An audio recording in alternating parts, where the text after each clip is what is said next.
الحمدللہ رب العالمین والصلاة والسلام علی محمد الامین اعوذ باللہ من الشیطان الرجیم بسم اللہ الرحمن الرحیم۔ خواتین و حضرات، یہ سورہ بقرہ کی آیت 113 ہے جس سے ہم درس کی ابتدا کر رہے ہیں۔ اس سے پہلے یہود و نصارہ کا یہ مطالبہ بیان ہوا ہے کہ آپ یہودی بن جائیے یا نصرانی بن جائیے، لیکن یہ نیا دین جو آپ پیش کر رہے ہیں یہ کسی طرح قابل قبول نہیں ہے۔ قرآن مجید نے اس پر تبصرہ کیا اور اپنا یہ موقف واضح کر دیا کہ اللہ تعالیٰ کے ہاں کسی خاص جماعت یا کسی خاص گروہ یا کسی خاص مذہب کے ساتھ وابستہ ہونے کی بنیاد پر نجات نہیں ہوگی۔ نجات کے لیے کچھ قاعدے ہیں، ضابطے ہیں، وہ مقرر کر دیے گئے ہیں۔ جو لوگ ان پر پورا اتریں گے ان کے لیے اللہ تعالیٰ کی طرف سے بشارت ہے۔ چنانچہ یہ بات اس سے پہلے بھی اسی اسلوب میں واضح کی گئی اور یہاں بھی اسی اسلوب میں واضح کی گئی کہ اللہ تعالیٰ کے ہاں نجات کے لیے تو یہ چیز مقرر کی گئی ہے کہ آدمی اپنے آپ کو اپنے پروردگار کے حوالے کر دے، یعنی وہ اپنے رب کو مان لے، اس پر سچا ایمان لائے اور پھر اس کے حکم کے سامنے سر جھکا دے اور خوبکاری کے ساتھ، اچھائی کے ساتھ اس بات کو مان لے جو حق ہے۔ یہ بنیاد ہے، اور اس بنیاد پر جب وہ اچھا عمل کرتا ہے تو اللہ تعالیٰ اس کے لیے جنت کا فیصلہ کرتے ہیں۔ یہ بیان کرنے کے بعد اب یہ واضح کیا کہ ایک طرف تو ان کا کہنا یہ ہے کہ یہودی ہو جاؤ یا نصرانی ہو جاؤ، اس کے بعد تم جنت میں جاؤ گے اور یہی نجات کا راستہ ہے، اور دوسری جانب خود ان کے درمیان جو صورتحال ہے وہ یہ ہے کہ وقالت الیہود لیست النصارى علی شیء، کہ یہودی کہتے ہیں کہ نصارہ کی کوئی بنیاد نہیں، وقالت النصارى لیست الیہود علی شیء، اور نصارہ کہتے ہیں کہ یہود کی کوئی بنیاد نہیں۔ یعنی ایک طرف تو صورتحال یہ ہے کہ جب محمد الرسول اللہ صلی اللہ علیہ وسلم کی دعوت کے مقابلے میں بات ہو رہی ہوتی ہے تو پھر یہ ایک دوسرے کی تائید کر رہے ہوتے ہیں، لیکن جب خود ان کے درمیان حق و باطل کے معاملات زیر بحث آتے ہیں تو ان میں سے کوئی بھی دوسرے کو حق پر ماننے کے لیے تیار نہیں۔ اور یہ بالکل واقعہ ہے، یعنی دنیا کی تاریخ کا مطالعہ کرنے سے معلوم ہوتا ہے کہ جب اس طرح مذہبی گروہ بندیاں وجود میں آ جاتی ہیں تو اس میں تو کوئی شبہ نہیں کہ جب ان مذہبی گروہ بندیوں کے مقابلے میں کوئی نئی آواز اٹھتی ہے تو سب اس کے خلاف متحد ہوتے ہیں، لیکن آپس میں ایک دوسرے کو تسلیم کرنے کے لیے کبھی تیار نہیں ہوتے۔ ایک دوسرے کی تکذیب کریں گے، تفسیق کریں گے، تکفیر کریں گے، جو مذہبی گالیاں لوگوں نے ایجاد کر رکھی ہوئی ہیں وہ ساری تھوپ دیں گے، کسی بات کو ماننے کے لیے بھی تیار نہیں ہوں گے۔ لیکن اگر کوئی نئی آواز اٹھتی ہے اور یہ محسوس کرتے ہیں کہ یہ ہماری اجارہ داریوں پر اثر انداز ہوگی تو پھر سب متحد ہو جاتے ہیں۔ تو اس کو قرآن نے بیان کر دیا کہ مسئلہ نہ حق کا ہے، نہ باطل کا ہے، نہ صحیح کا ہے، نہ غلط کا ہے، ورنہ اگر یہ معاملہ ہو تو پھر آدمی اس طرح کی باتیں نہیں کرتا۔ پھر تو وہ یہ کہے گا کہ میرے نزدیک یہ بات صحیح نہیں ہے، یا میرے نزدیک اس عمل میں یہ خرابی ہے، یا آپ جو بات کہہ رہے ہیں اس بات پر میں یہ اعتراض کر رہا ہوں، یا یہ بات میری سمجھ میں نہیں آ رہی۔ پھر وہ اس طرح کی باتیں نہیں کرتا۔ یہاں یہ ہوتا ہے کہ چونکہ ہمارے ہاں یہ باتیں مانی جاتی رہی ہیں اور ہماری یہ گروہ بندیاں ہیں تو آپ ان میں سے کسی کو اختیار کر لیجئے، یہ آپ کیا بات کر رہے ہیں۔ چنانچہ ہمارے ہاں بھی، ہم مسلمانوں میں جو مذہبی گروہ بندیاں وجود میں آ گئی ہیں، اگر آپ مطالعہ کریں تو معلوم ہوگا کہ بالکل ٹھیک اسی جگہ لوگ کھڑے ہوتے ہیں۔ یعنی ان کے ہاں یہ بات طے ہوتی ہے کہ وہ آپس میں ایک دوسرے کو ماننے کے لیے تیار نہیں ہوتے، لیکن اگر کوئی آدمی ایسی کوئی بات کہہ دے کہ جو ان سب کے لیے قابل قبول نہ ہو تو پھر وہ یہ کہتے ہیں کہ یہ آپ دیوبندی ہو جائیے، بریلوی ہو جائیے، اہل حدیث ہو جائیے، یہ کیا بات آپ کہہ رہے ہیں۔ تو یہ جو گروہ بندیوں کا ایک خاص مزاج ہے اس کو قرآن مجید نے یہاں بالکل واشگاف کر دیا، اور یہ بتا دیا ہے کہ جب حق و باطل کا فیصلہ حق و باطل کی بنیاد پر کرنے کی عادت نہ رہی ہو اور آدمی صحیح اور غلط کے بارے میں حساس نہ رہا ہو، بلکہ وہ چیزوں کو دیکھتا ہی اپنی گروہ بندیوں کے حوالے سے ہو، تو پھر وہ اس طرح کی ذہنیت میں مبتلا ہو جاتا ہے۔ وقالت الیہود لیست النصارى علی شیء، فرمایا کہ ان کا گٹھ جوڑ تمہارے خلاف تو یہ ہے کہ یہ کہتے ہیں کہ یہودی اور نصرانی ہو جائے پھر ٹھیک ہے، ہمارے ساتھ مصالحت ہو جائے گی، یعنی ان میں سے کسی گروہ میں شامل ہو جاؤ تو ہم تمہیں پیشہ ورانہ طریقے سے مان لیں گے، یہ ہماری پیشہ ورانہ اخلاقیات کا تقاضا ہے۔ لیکن حق و باطل کی بنیاد پر اگر کوئی بات کر رہے ہو تو اس کو ہم سننے سمجھنے کے لیے تیار نہیں ہیں۔ تو قرآن مجید نے اس سے پردہ اٹھا کر یہ کہا کہ ایک طرف ان کے یہ مطالبے ہیں اور دوسری جانب ذرا ان کی آپس کی گفتگویں سنو۔ یہودیوں کے پاس جاؤ اور ان سے پوچھو کہ نصرانیوں کے بارے میں تمہارا کیا خیال ہے، وہ یہ کہیں کہ نہیں، باطل، بالکل گمراہ لوگ، کوئی چیز نہیں ہے۔ اچھا، نصارہ کے پاس چلے جاؤ اور ان سے پوچھو جا کے کہ یہود کے بارے میں کیا رائے ہے، وہ یہی بات ان کے بارے میں کہیں گے۔ اور صورتحال کیا ہے، وَهُمْ يَتْلُونَ الْكِتَابَ، ایک ہی تورات ہے جس کو دونوں پڑھ رہے ہیں۔ یعنی ظاہر ہے کہ یہ دونوں جو گروہ ہیں یہ کوئی الگ مذاہب نہیں ہیں، بلکہ بنی اسرائیل کے اندر جو دعوت برپا ہوئی ہے اسی میں یہ دو گروہ وجود میں آئے ہیں۔ بالکل ایسے ہی جیسے ہماری مسلمان امت میں مختلف فقہی گروہ ہیں یا مختلف کلامی گروہ ہیں یا مختلف نقطہ نظر کے لحاظ سے جو جماعتیں اور تنظیمیں وجود میں آ گئی ہوئی ہیں، اسی طرح کی چیز ہے ان کی، اس سے زیادہ تو کچھ نہیں ہے۔ لیکن معاملہ یہ ہے کہ یہ کہنے کے باوجود کہ نہ یہودی کسی بات پر ہے اور نہ نصرانی کسی بات پر ہے، ایک ہی کتاب کی تلاوت کر رہے ہیں۔ قرآن مجید نے یہ گویا ان کو یہ بتایا وَهُمْ يَتْلُونَ الْكِتَابَ، یعنی کتاب ایک ہی ہے۔ ایک کتاب کی بنیاد پر نصرانی بھی کھڑے ہیں، وہی بائبل ہے، وہی تورات ہے، وہی زبور ہے، وہی انجیل ہے، انکار تو نہیں کرتے، لیکن حال یہ ہے کہ کوئی دوسرے کو تسلیم کرنے کے لیے تیار نہیں ہے۔ جبکہ اگر آدمی حق پرست ہو تو یہ معاملہ ہو نہیں سکتا کہ کتاب ایک، دین ایک، پیغمبر ایک، اللہ کی دعوت ایک، پھر زیادہ سے زیادہ کیا ہوگا؟ آدمی شائستگی اور تہذیب کے ساتھ یہ کہے گا کہ مجھے فلاں بات سے اختلاف ہے، یہ بات میری سمجھ میں نہیں آ رہی، مجھے اس پر یہ اعتراض ہے، آئیے ہم مل کے حق کو تلاش کرتے ہیں۔ میں کسی حق پر پہنچا ہوں تو میں آپ کے سامنے پیش کر دیتا ہوں، آپ کسی حق پر پہنچے ہیں تو آپ مجھے بتا دیجئے۔ یعنی پھر رویہ یہ ہوتا ہے کہ آدمی حق لیتا ہے، حق دیتا ہے، اور اسی بنیاد پر سب معاملات کرتا ہے۔ لیکن اگر یہ نہ ہو تو آدمی یہی پہنچتا ہے کہ کتاب ایک ہوتی ہے، پیغمبر ایک ہوتا ہے، لیکن گروہ بندیاں اپنی جگہ قائم ہو جاتی ہیں۔ فرمایا كَذَلِكَ قَالَ الَّذِينَ لَا يَعْلَمُونَ مِثْلَ قَوْلِهِمْ، کہ یہ تو معاملہ ان کا ہے کہ ان کے پاس کتاب موجود ہے، یعنی ایک ریفرنس کی چیز موجود ہے، اگر کسی چیز کا فیصلہ کرنا چاہیں تو یہ اس کی جانب رجوع کر سکتے ہیں۔ اور اس میں کوئی شبہ ہی نہیں ہے کہ اس وقت بھی جو تورات اور زبور اور انجیل ہمارے پاس موجود ہے، اگر یہ لوگ اس کی طرف رجوع کریں، جیسے کہ ہم مسلمانوں کو کہتے ہیں کہ وہ قرآن کی طرف رجوع کریں، اگر یہ اس کی طرف رجوع کریں تو جتنے معاملات بھی ان کے ہاں غلط فہمیوں کا باعث بنے ہوئے ہیں ان سب کا حل ان کتابوں میں موجود ہے۔ یعنی توحید کا معاملہ ہے، آپ تورات کو پڑھ لیجئے، آپ انجیل کو پڑھ لیجئے، جتنی بدعتیں اس میں داخل کی گئی ہیں، جیسے غلط عقائد اس میں داخل کیے گئے ہیں، آپ کو کہیں اس کا شائبہ بھی نہیں ملے گا۔ وہ کتابیں وہی توحید بیان کر رہی ہیں جو توحید قرآن مجید نے بیان کی اور جو علم و عقل کا تقاضا ہے۔ اسی طریقے سے اگر آپ شریعت کی پاسداری کے بارے میں ان کتابوں کی طرف رجوع کریں تو دونوں کتابیں بالکل ایک ہی بات کہتی ہوئی نظر آئیں گی، یعنی ان میں کوئی ادنیٰ درجے کا بھی اختلاف نہیں ہے۔ سیدنا مسیح علیہ السلام نے اپنی بات شروع یہاں سے کی ہے انجیل میں، اور وہ اس وقت بھی موجود ہے کہ میں تورات کو منسوخ کرنے نہیں آیا، میں تو اس کو پورا کرنے کے لیے آیا۔ اپنی بات شروع یہاں سے کی ہے اور اس کے بعد بتایا ہے کہ تم نے احکام کو بالکل بے روح کر دیا ہے، میں تمہیں اس کی روح کی طرف توجہ دلا رہا ہوں، یہ بتا رہا ہوں کہ ان کی صحیح حکمت کیا ہے، اور تورات میں جو احکام تم کو دیے گئے تھے ان پر عمل پیرا ہوتے وقت تمہیں اللہ تعالیٰ کے حضور اپنے آپ کو کس حیثیت سے پیش کرنا چاہیے تھا، یہ سیدنا مسیح علیہ السلام نے فرمایا۔ اب ظاہر ہے کہ جب صورتحال یہ ہے تو ان کتابوں کی طرف بھی اگر یہ رجوع کرے تو وہاں بھی ان کو حق مل جائے گا اور بالکل صحیح بات ان پر واضح ہو جائے گی۔ چنانچہ قرآن مجید نے جب اپنی دعوت پیش کی ہے تو آپ دیکھیں گے کہ آگے چل کر وہ یہ کہے گا کہ تم لوگ اپنی تورات کو قائم کرو، اپنی انجیل کو قائم کرو، اس کا لازمی نتیجہ یہ نکلے گا کہ تم میری بات مانو،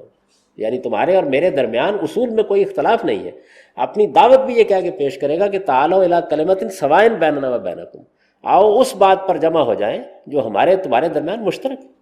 اور وہ کیا ہے؟ اللہ کی توحید اور عمل صالح کی بنیاد پر اللہ کے حضور میں پیشی کا احساس۔ یعنی یہی دعوت ہے تمام پیغمبروں کی جس میں ادنیٰ درجے کا بھی کوئی اختلاف نہیں۔ تو ارشاد فرمایا کہ ان کا معاملہ تو یہ ہے کہ ان کے پاس اللہ کی کتاب موجود ہے، یہ چاہتے تو اس کی طرف رجوع کر سکتے تھے اور صحیح بات کو جان سکتے تھے، ان کا معاملہ آسانی سے حل ہو سکتا تھا۔ لیکن دلچسپ چیز یہ ہے کہ بالکل اسی طرح کا دعویٰ وہ لوگ بھی کر رہے ہیں جن کے پاس کتاب موجود نہیں ہے۔ اشارہ ہے مشرکین عرب کی طرف، یعنی وہ اگرچہ سیدنا ابراہیم علیہ السلام کے ساتھ اپنے آپ کو وابستہ کرتے تھے، سیدنا اسماعیل علیہ السلام کی اولاد تھے، اور ان کے پاس بھی دین ابراہیمی کی روایت نسلاً بعد نسلاً چلی آ رہی تھی، لیکن بہرحال اللہ کی کتاب ان کے پاس موجود نہیں تھی، اور اللہ کی کتاب موجود نہیں تھی تو پھر اس کے بعد روایت رہ جاتی ہے جس میں حق و باطل کا فیصلہ کرنا بہت مشکل ہو جاتا ہے۔ ہم مسلمانوں کے پاس بھی اللہ کا بڑا کرم ہے کہ اللہ کی کتاب موجود ہے، تو جتنے فرقے بن گئے ہیں، جتنی گمراہیاں ہیں، جتنی بدعتیں ہیں، جس طرح کی غلط چیزیں شامل ہو گئی ہیں، جس طرح کی تعبیرات رائج ہو گئی ہیں، ان میں ہم اللہ کی کتاب کی طرف رجوع کرتے ہیں تو صحیح بات ہم کو معلوم ہو جاتی ہے اور اعتماد کے ساتھ کہہ سکتے ہیں کہ ہم صحیح نتیجے پر پہنچ گئے ہیں۔ یہ چیز مشرکین بنی اسماعیل کو حاصل نہیں تھی۔ چنانچہ فرمایا کہ کذالک قال الذین لا یعلمون مثل قولہم، یعنی جو لوگ خدا کی کتاب کا کوئی علم نہیں رکھتے وہ بھی انہی کی سی باتیں کرتے ہیں، اسی طریقے سے کہ فلاں ہو جاؤ تو نجات پاؤ گے، فلاں گروہ کے ساتھ وابستہ ہو جاؤ تو جنت مل جائے گی، وہ بھی انہی کی طرح کی باتیں کرتے ہیں۔ فرمایا کہ اب اس کے بعد کیا ہو سکتا ہے، یعنی جب کتاب رکھنے والے بھی ان گمراہیوں میں مبتلا ہیں، کتاب سے ناآشنا بھی اس اصرار کے ساتھ اپنے باطل پر کھڑے ہیں، اور کسی صحیح بات کو صحیح اور غلط کی بنیاد پر قبول کرنے کے لیے تیار نہیں ہے، تو فاللہ یحکم بینہم یوم القیامہ فیما کانوا فیہ یختلفون، پھر معاملے کو چھوڑ دیجئے، اب اللہ قیامت کے دن ہی اس معاملے کا فیصلہ کرے گا جس سے جل رہا ہے، یعنی اب پھر اور کوئی چیز باقی نہیں رہ گئی۔ اگر تو معاملہ علم عقل کی بنیاد پر ہونا تھا، اگر معاملہ اللہ کی کتاب کی بنیاد پر ہونا تھا تو اس کا فیصلہ یہاں ہو جاتا، لیکن جس مقام پر یہ تینوں گروہ کھڑے ہو گئے ہیں اس میں پھر اب قیامت کا انتظار کیا جائے، اس لیے کہ حق و باطل کا فیصلہ اس طرح تو اللہ وہیں کرے گا، وہاں یہ بتائے گا کہ نصارہ نے کیا غلطی کی ہے، وہاں یہ بتائے گا کہ یہود نے کیا غلطی کی ہے، وہاں یہ بتائے گا کہ انہوں نے میری کتاب کے ساتھ کیا معاملہ کیا ہے، پھر اللہ کا فیصلہ صادر ہو جائے گا۔ لیکن اللہ کے فیصلے کے دن آنے تک تو بہرحال یہی ہونا تھا کہ اللہ کی کتاب کو دیکھا جائے، علم و عقل کی بنیاد پر بات کی جائے، استدلال کی بنیاد پر فیصلے کیے جائیں، وہ یہ لوگ کرنے کے لیے تیار نہیں ہے۔ چنانچہ اب اللہ ان کے درمیان قیامت کے دن فیصلہ کرے گا، فی ما کانوا فیہ یختلفون، ان معاملات میں جن میں یہ اب جھگڑ رہے ہیں۔ ومن اظلم ممن منع مساجد اللہ ان یذکر فیہ اسمہ وسعی فی خرابہا، فرمایا کہ یہ جو اختلافات ان کے ہیں، یعنی جس میں یہ کہتے ہیں کہ یہودی کوئی چیز نہیں، وہ کہتے ہیں نصارہ کوئی چیز نہیں، ان اختلافات کا معاملہ صرف یہ نہیں ہے کہ بحث ہوتی ہے، ان کا معاملہ اتنا بھی نہیں ہے کہ اس کی بنیاد پر کچھ کتابیں لکھی جاتی ہیں، اتنا بھی نہیں ہے کہ ایک دوسرے کی تردید کہیں اپنی مسجد میں بیٹھ کے کر لیتے ہیں، اتنا بھی نہیں ہے کہ دوسروں کو دعوت دیتے وقت بتا دیتے ہیں۔ ان کے ہاں اختلافات اس درجے میں رہے ہیں کہ بیت المقدس جو ان کی سب سے بڑی مسجد ہے، جو سیدنا داؤد علیہ السلام نے بنائی ہے، جس مسجد کے ساتھ ان کی عظیم روایات وابستہ رہی ہیں، اس مسجد کے معاملے میں اور اس مسجد کو ویران کرنے میں ان لوگوں کی انہی مذہبی گروہ بندیوں نے آخری انتہا کو جا چھوا تھا۔ تو ارشاد فرمایا کہ اپنے انہی اختلافات کی وجہ سے، یعنی یہ جو ان کے اختلافات ہیں، یہ ایک دوسرے کی عبادت گاہوں کو ویران کرتے رہے ہیں، اس سے آگے کی کوئی بات نہیں ہوتی۔ اللہ تعالیٰ یہ کہتے ہیں کہ اختلاف کتنا ہی کیوں نہ ہو، ایک دوسرے کے مذہبی جذبات کا احترام کیا جاتا ہے، عبادت گاہیں سب کے نزدیک مقدس رہے، اللہ تعالیٰ کو جن جگہوں پر پکارا جاتا ہے کوئی ان کی خرابی کے در پہ نہ ہو، بلکہ سب مل کر ان جگہوں کو آباد رکھیں۔ اور اس میں اللہ تعالیٰ نے صرف مسلمانوں کی مسجدوں کا ذکر نہیں کیا، آپ دیکھیں گے سورہ حج میں یہودیوں کے عبادت گاہوں، عیسائیوں کی عبادت گاہوں، اور جتنے بھی اس وقت مذاہب تھے ان سب کی عبادت گاہوں کے الگ الگ نام لے کر یہ بتایا ہے کہ اللہ تعالیٰ نے تو جہاد کا حکم اس لیے دیا ہے کہ عبادت گاہوں کو برباد کرنے والے لوگوں کا ہاتھ روکا جا سکے، اس لیے کہ یہ چیز انسانی اخلاقیات کے خلاف ہے۔ اللہ کی عبادت اگر کچھ جگہوں پر ہو رہی ہے، اپنے اپنے طریقے پر لوگ کر رہے ہیں، تو ان کا تقدس قائم رہنا چاہیے، کسی شخص کو حق نہیں ہے کہ وہ ایک دوسرے کی عبادت گاہوں پر حملہ آور ہو۔ تو یہاں بھی یہی فرمایا کہ اگر یہ واقعی حق پرست تھے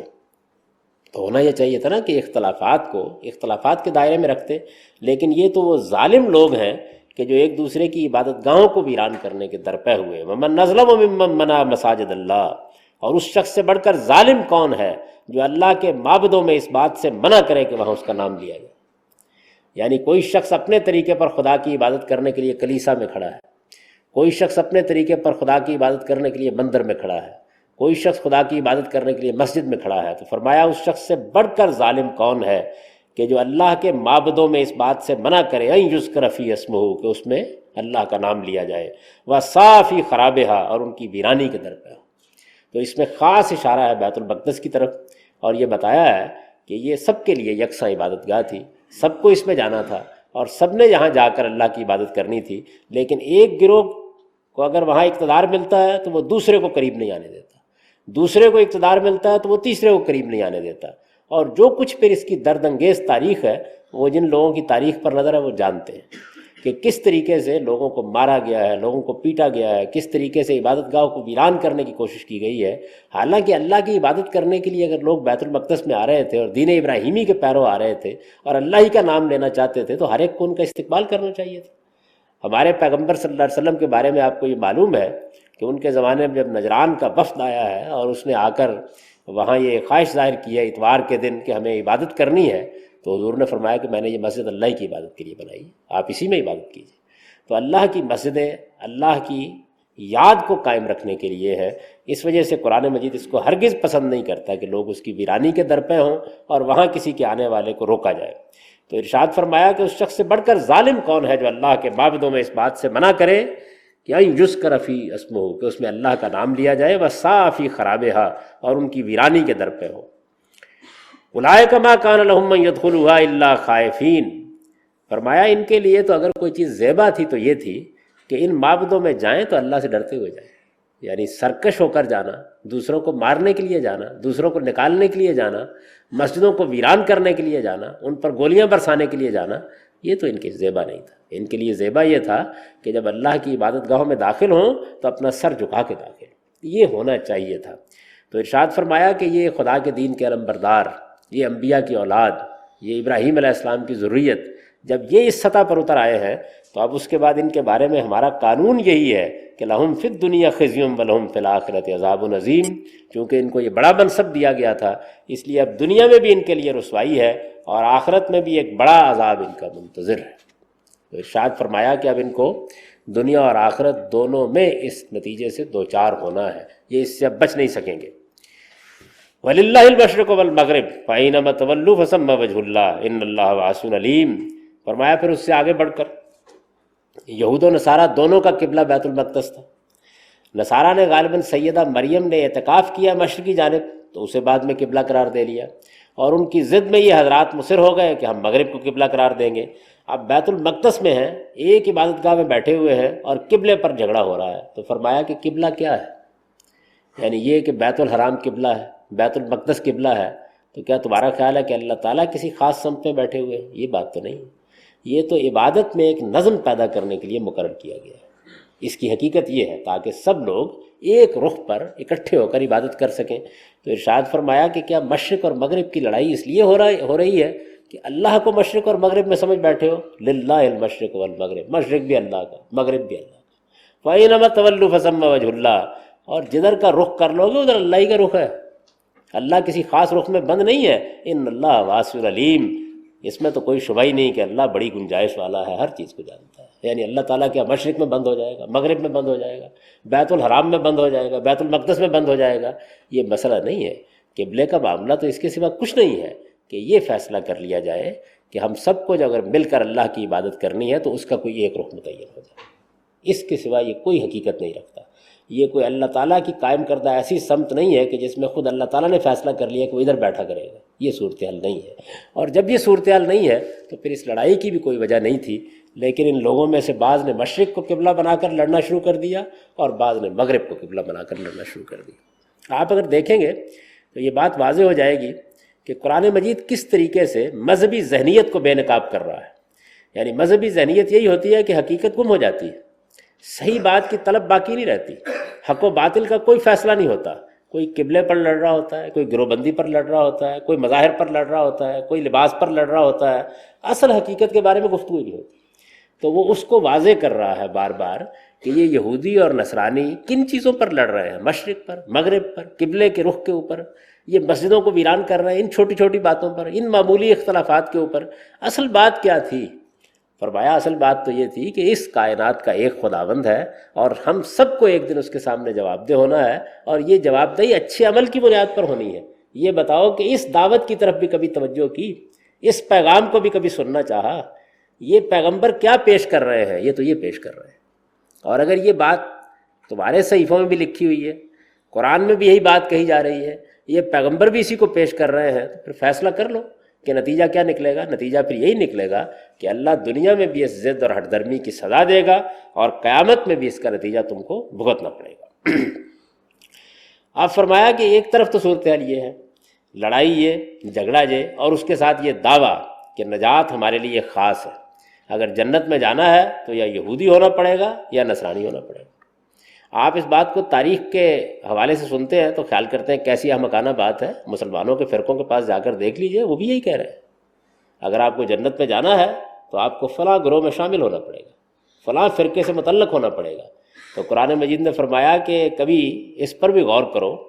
کہ ایک طرف تو نجات کا یہ دعویٰ ہے، دوسری طرف پستی کا یہ عالم ہے کہ وقالوا اتخذ اللہ ولدا، اللہ تعالیٰ کے بارے میں اس عقیدے کو اختیار کر بیٹھے ہیں کہ اس کی اولاد ہے۔ اس سے زیادہ احمقانہ بات کوئی ایمان و عقیدہ میں ہو سکتی؟ سبحانہ، فرمایا لا ریب وہ پاک ہے ان باتوں سے، بل لہو ما فی السماوات والارض، اولاد اس نے کیا کرنی اور اولاد کی اس کو کیا احتیاج، زمین و آسمان میں جو کچھ ہے اسی کا ہے، کل لہو قانتون، سب اس کا حکم مانتے ہیں، بدیع السماوات والارض، زمین و آسمان کو وہی عدم سے وجود میں لانے والا ہے، وَإِذَا قَضَىٰ أَمْرًا فَإِنَّمَا يَقُولُ لَهُ كُن فَيَكُونُ، یہ تمہاری ضرورتیں ہیں جو اولاد سے پوری ہوتی ہیں اور گھروں سے پوری ہوتی ہیں اور چیزوں سے پوری ہوتی ہیں، اور یہ تمہاری محتاجیاں ہیں جن کے لیے تم یہ سب کرتے ہو، اس کا حال تو یہ ہے کہ جب کسی بات کا فیصلہ کر لیتا ہے تو اس کے لیے اتنا ہی کہتا ہے کہ ہو جا تو ہو جاتی ہے۔ اس پروردگار کے بارے میں اس طرح کے عقائد ایجاد کر رہے ہو اور اس طرح کی حماقتوں میں مبتلا ہو رہے ہو، تو ارشاد فرمایا کہ اس کی روشنی میں ذرا غور کر کے دیکھو کہ کس پستی میں گر چکے ہو، یعنی جو توحید تمہارا اصل اثاثہ تھی، جو تمہارے ایمان کی بنیاد تھی، جس کی وجہ سے تمہیں دنیا میں امتیاز حاصل تھا، تم دنیا کو توہمات سے نجات دلانے کے لیے آئے تھے، ایک خداوند کی بندگی کی دعوت لے کر اٹھے تھے، اس معاملے میں تو اس پستی میں گر گئے ہو کہ اللہ کی اولاد بنا کے بیٹھ گئے ہو، اور اس کے ساتھ دعوے یہ ہیں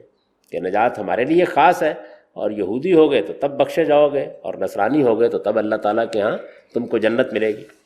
وَقَالَ الَّذِينَ لَا يَعْلَمُونَ لَوْلَا يُكَلِّمُنَا اللَّهُ وَتَأْتِيَنَا آیَةٌ كَذَلِكَ قَالَ الَّذِينَ مِن قَبْلِهِمْ،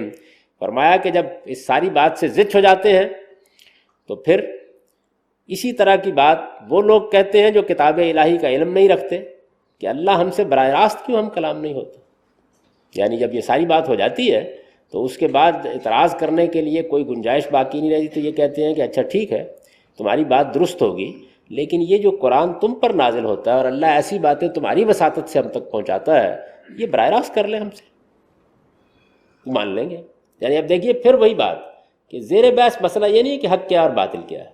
پہلے مسئلہ یہ تھا کہ ہمارے گروہ کے ساتھ شامل ہو جاؤ تب نجات پاؤ گے، اب فرمایا کہ چلیے آپ کی بات بڑی معقول معلوم ہوتی ہے، لیکن یہ بات اللہ تعالیٰ براہ راست ہم سے کیوں نہیں کہتے؟ پھر او تاتینا آیا، یا پھر کوئی واضح نشانی ایسی آنی چاہیے، کوئی فرشتہ آپ کے ساتھ کھڑا ہو، کوئی باغ اتر رہے ہوں، کوئی آسمان سے آواز آ رہی ہو کہ ہم فیصلہ کر لیں۔ یہ آپ کیوں ہمیں تکلیف دیتے ہیں کہ علم اور عقل کی بنیاد پر فیصلے کرو؟ فرمایا کذالک قال الذین من قبلہم مثل قولہم، اسی طرح کی بات جو ان سے پہلے گزرے ہیں انہوں نے بھی کہی تھی۔ فرمایا آج کی نئی بات نہیں ہے، یہ پوری انسانی تاریخ میں ہر گروہ نے اسی طرح کی باتیں کہی ہیں۔ تشابہت قلوبہم، ان سب کے دل ایک ہو گئے۔ قد بین الآیات لقوم یوقنون، ہم نے اپنی نشانیاں ان لوگوں کے لیے جو یقین کرنا چاہیں ہر لحاظ سے واضح کر دیے ہیں۔ اس وجہ سے اے پیغمبر تمہاری اب کوئی ذمہ داری نہیں ہے، انا ارسلناک بالحق بشیرا ونذیرا، ہم نے آپ کو حق کے ساتھ بھیجا ہے اور بشیر اور نذیر بنا کر بھیجا ہے۔ بشارت دے دو ان کو جو نیک عمل کرنے کے لیے تیار ہیں، خبردار کر دو ان کو کہ جو اس راستے کو اختیار کرنے کے لیے تیار نہیں ہے۔ ولا تسأل عن اصحاب الجحیم، اور اطمینان رکھو ان دوزخ والوں کے بارے میں تم سے کچھ نہیں پوچھا جائے، تمہاری ذمہ داری پوری ہو گئی، اپنی بات پہنچا دو، اس کے بعد